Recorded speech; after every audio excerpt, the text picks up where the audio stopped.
pessoal, hoje começamos a nossa última semana do curso e vamos tratar, ainda dentro do contexto de uma literatura pós-romântica, mas já não mais da prosa pós-romântica, e sim da poesia pós-romântica, a poesia, no caso da literatura brasileira, do final do século XIX, começo do século XX.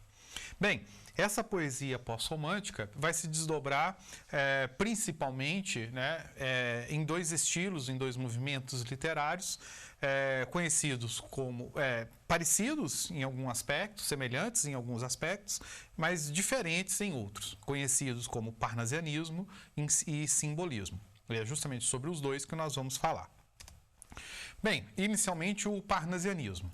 Como introdução à poesia parnasiana, eu trago aqui duas citações do autor Alfredo Bose, retirada do seu livro História Concisa da Literatura Brasileira.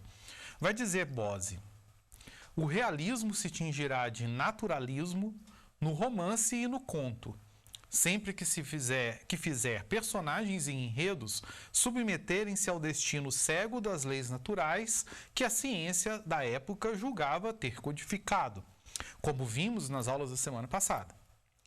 Ou o realismo se dirá parnasiano na poesia, à medida que se esgotar no lavor do verso tecnicamente perfeito, ou seja, no trabalho com o verso tecnicamente perfeito. E continua Bose: é na convergência de ideais antirromânticos como a objetividade no trato dos temas e o culto da forma que se situa a poética do parnasianismo. Bem, de tais citações podemos retirar alguns aspectos relevantes. Primeiro que aquilo que, do ponto de vista, no campo da prosa literária, nós vamos chamar de realismo, no campo da poesia, nós vamos reconhecer como congregado, né, sob o título sobre o nome do parnasianismo. Principalmente essa poesia que, seguindo aquela tendência da arte pela arte que nós apontamos aulas atrás, né, essa poesia que vai justamente se esgotar, se dedicar, né, principalmente ao trabalho tecnicamente perfeito com o verso. E outro aspecto bastante relevante é o reconhecimento dessa convergência na poesia parnasiana entre a objetividade no trato do tema, objetividade que nós podemos ver também como impessoalidade, e o culto da forma. Tá? Vejam que todos esses elementos, se vocês retomarem aulas anteriores, já estão lançados também nas bases dessa literatura pós-romântica e se desdobram à sua maneira também na prosa pós-romântica, naquilo que nós chamamos de realismo e naturalismo. Sendo assim, quais seriam então as características principais, né, ou as marcas dessa poesia parnasiana? Bom, podemos observar as seguintes que eu destaco aqui para vocês. Em primeiro lugar, o parnasianismo vai se colocar como uma espécie de reação ao sentimentalismo e ao pouco rigor dos versos românticos. Bem, essa poesia pós-romântica, principalmente essa poesia parnasianista, né, vai se incomodar muito com um certo exagero sentimental romântico e vai buscar baixar o tom desse sentimentalismo. E, por outro lado, vai ver na poesia romântica um certo desleixo, um certo descuido, né? Um certo relaxamento em relação às normas, em relação às regras de composição dos versos, de metrificação, de versificação dos poemas. Então será essa posição reativa em relação à poesia romântica que vai inicialmente caracterizar essa poesia parnasiana. Outro aspecto que vai justamente ser derivado daí é aquele que já apontamos e destacamos, mas temos que retornar, né?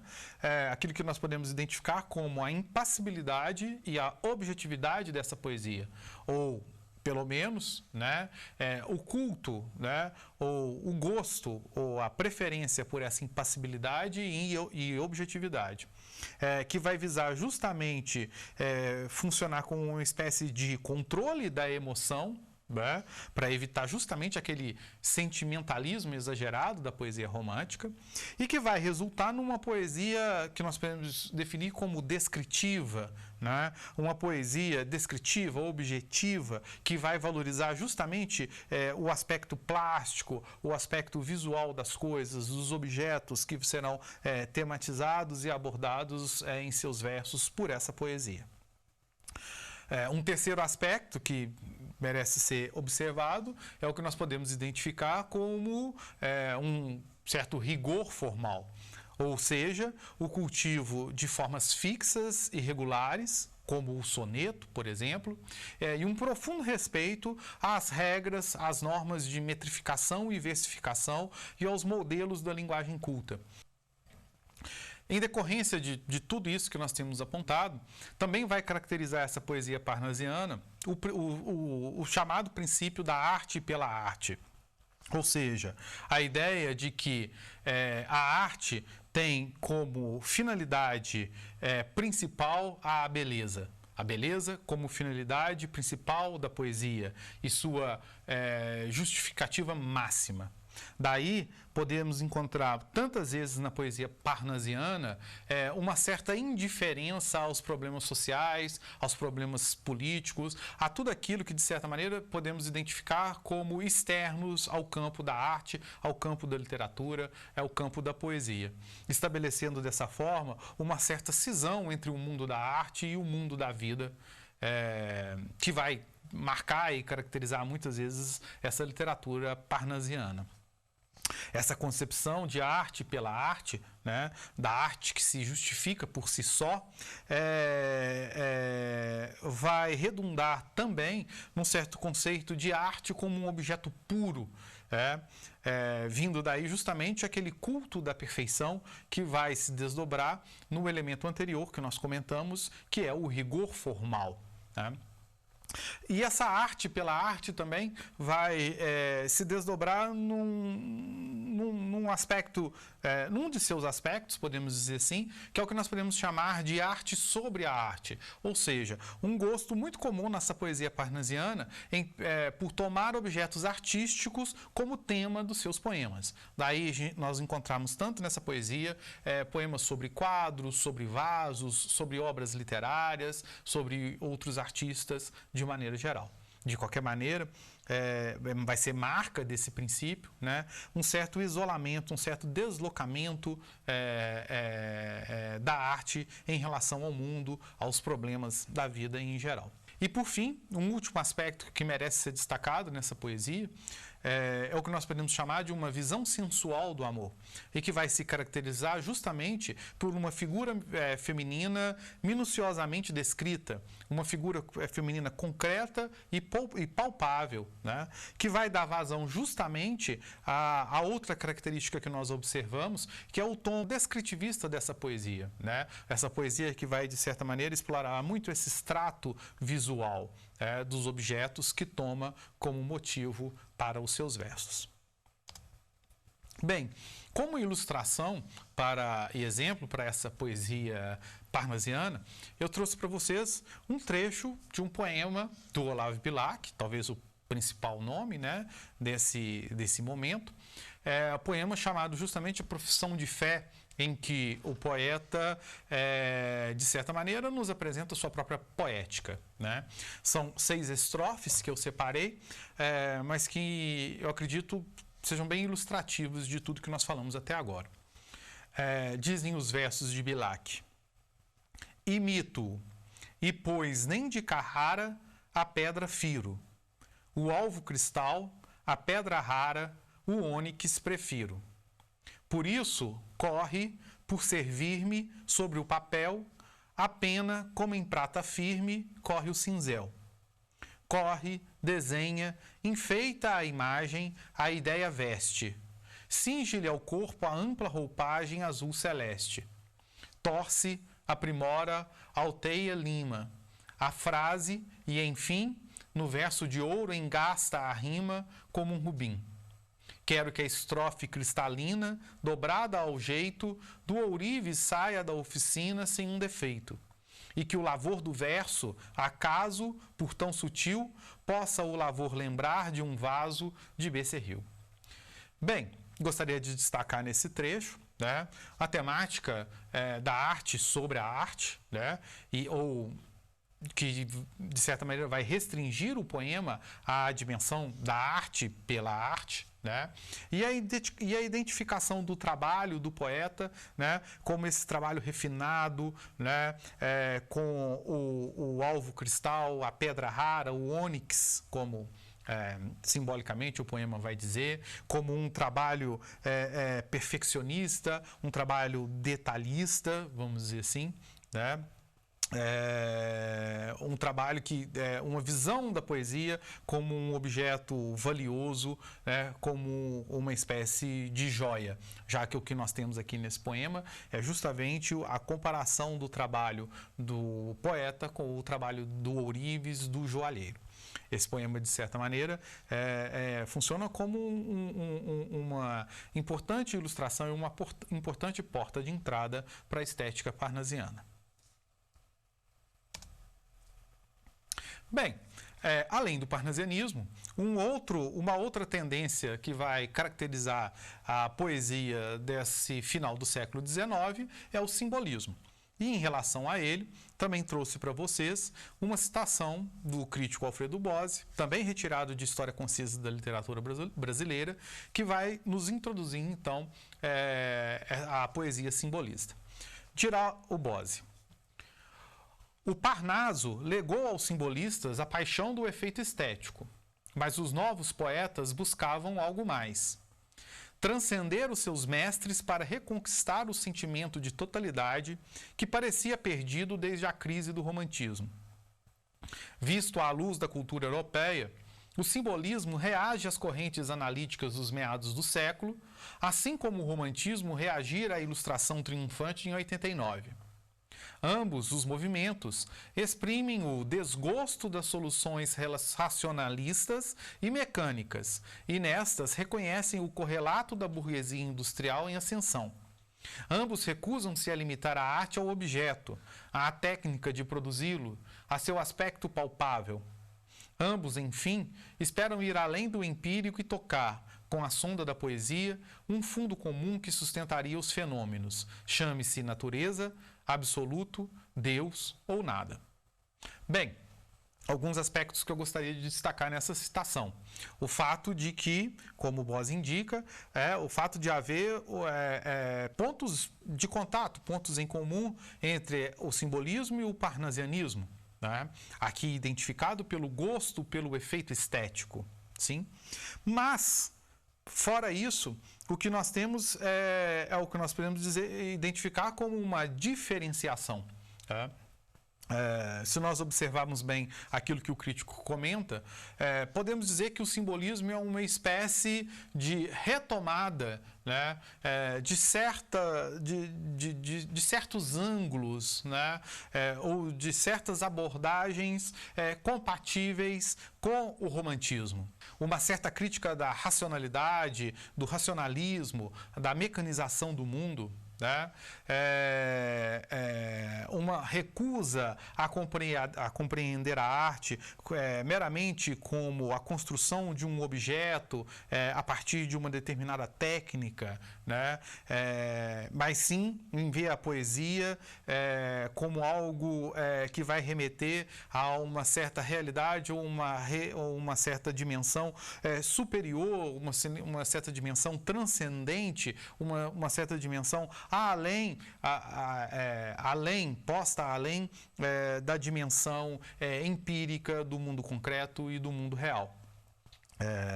Podemos, então, compreender essa estética simbolista como uma abordagem crítica na contramão dessas tendências ideológicas, estéticas, filosóficas, científicas predominantes nessa segunda metade do século XIX.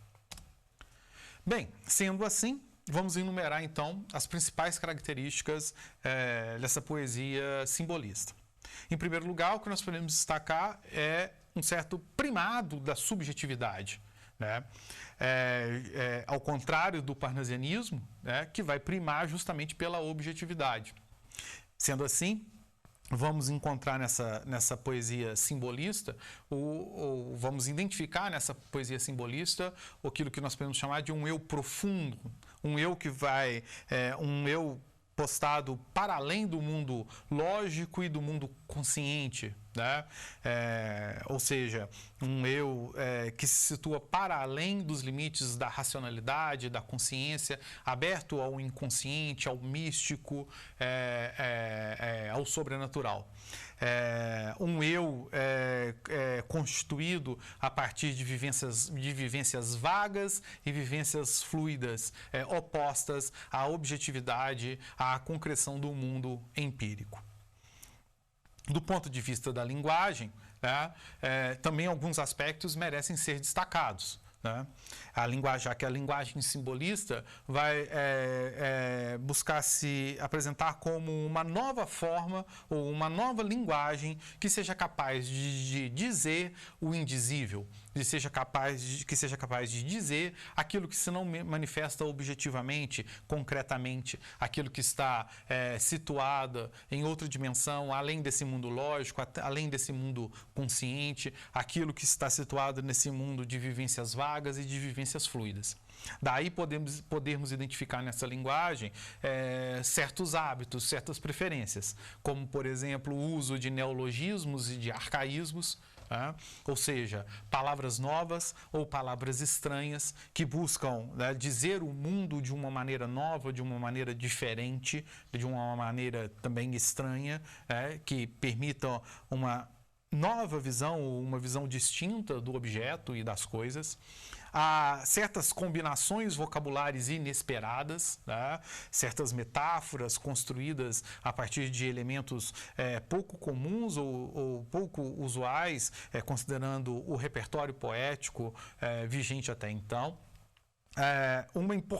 Uma significativa exploração do extrato sonoro do poema, né? Ou seja, uma abertura à musicalidade, ao som, à combinação sonora das palavras, buscando retirar justamente dessa exploração e dessas combinações sentidos, efeitos, sentidos e significados que ultrapassem a mera dimensão lógica que a semântica e a sintaxe da língua podem oferecer. E, por fim, uma certa preferência pela sugestão e pela evocação, né? Muito mais do que a descrição ou a definição clara e objetiva. Podemos falar assim, então, numa poesia que vai preferir o que nós podemos chamar de uma forma suprarracional de conhecimento, uma forma muito mais próxima da intuição, podemos dizer. Como ilustração para esses aspectos, trago para vocês duas citações. A primeira, de Stéphane Mallarmé, um dos importantes poetas franceses do final do século XIX, poeta simbolista, que vai dizer, justificando um pouco aquilo que dissemos no quadro anterior: nomear um objeto é suprimir 3/4 do prazer do poema, que é feito da felicidade em adivinhar pouco a pouco. Sugeri-lo, eis o sonho. Deve haver sempre enigma em poesia, e é o objetivo da literatura, e não há outro, evocar os objetos. Nessa mesma linha, Álvaro Cardoso Gomes vai nos dizer: na instrumentação da linguagem, o signo deixa de ter valor em si. O significante é mero transporte para um significado desgastado, único, previsível. O mesmo não se dá com o símbolo ou com a palavra poética em geral. Significante e significado são indissociáveis, e a relação que mantém, por ser altamente motivada, implica a plurissignificação. Bem, As duas citações nos ilustram, né, justamente os aspectos que mencionamos. A preferência pela sugestão, pela evocação do objeto, né, abrindo-se justamente a essa dimensão poética que Mallarmé vai dizer ser o objetivo da literatura. E no caso da segunda, na citação do Álvaro Cardoso Gomes, mostrando também justamente essa relação não instrumentalizada da linguagem poética, em que significante e significado, né, descobrem ou encontram relações novas, né, relações que vão, de certa maneira, permitir justamente vislumbrar, né, ou intuir um mundo diferente, um mundo novo, um mundo que se afasta, que se distancia do mundo concreto, do mundo objetivo, do mundo racional, do mundo lógico em que vive esse homem da segunda metade do século XIX. Por fim, para um exemplo dessa poesia simbolista, algumas estrofes retiradas do poema Ângelus, de Cruz de Souza, também o principal poeta simbolista no contexto da literatura brasileira. As estrofes que eu separei vão ilustrar os aspectos que eu mencionei a respeito da linguagem, da busca de uma poesia muito mais sugestiva do que descritiva, propriamente dito. A exploração do extrato fônico, do extrato sonoro, a musicalidade e a referência, vamos dizer assim, a certas realidades que acabam se revestindo de uma certa ilogicidade, de um certo misticismo, quando não de uma certa dimensão sobrenatural. Dizem os versos de Cruz de Souza. Há lilazes de ângelos harmoniosos, neblinas vesperais crepusculares, guslas gementes bandolins saudosos, plangências magoadíssimas dos ares, serenidades etereais de incensos, de salvos evangélicos sagrados, saltérios, harpas dos azuis imensos, névoas de céus espiritualizados, ângelos fluidos de luar dormente, de afaneidades e melancolias, silêncio vago, bíblico, pungente de todas as profundas liturgias. É nas horas dos ângelos, nas horas do claro escuro emocional aéreo, que surges, flor do sol, entre as sonoras ondulações e brumas do mistério. Surges, talvez, do fundo de umas eras de doloroso e turvo labirinto, quando se esgota o vinho das quimeras e os venenos românticos do absinto. Apareces por sonhos neblinantes, com requintes de graça e nervosismos, fulgores flavos de festins flamantes, como a estrela polar dos simbolismos. Bem, mais uma vez gostaria de destacar nesse poema, né, essa exploração do extrato sonoro, a composição dessa paisagem, né, onde que se é possível observar um objeto, né, como esse sol que aparece, ele é revestido de nuvens, ele é revestido de bruma, ele é revestido de neblinas, alcançando uma dimensão que eu diria muito maior do que, ou distante, né, da dimensão de um objeto concreto, né, de um objeto limitado à sua dimensão empírica, e sendo revestido de um ar que podemos, há várias referências que apontam nesse sentido, né, de um ar de uma certa religiosidade, de um certo misticismo. Tá? Do ponto de vista dessa exploração sonora, né, chamo a atenção de vocês para o penúltimo verso da última estrofe, né, onde encontramos aqui essa recorrência, né, de fonemas com a letra F, explorando justamente essa sonoridade, né, aqui recurso que nós chamamos de aliteração, fulgores flavos de festins flamantes e tantos outros exemplos que é possível identificar deste poema. Bem, assim, a partir dessa coexistência, né, entre parnasianos e simbolistas, se constitui a poesia pós-romântica na literatura brasileira, poesia que vai vigorar no final do século XIX e que, principalmente o parnasianismo, vai sobreviver durante as primeiras décadas do século XX. Claro que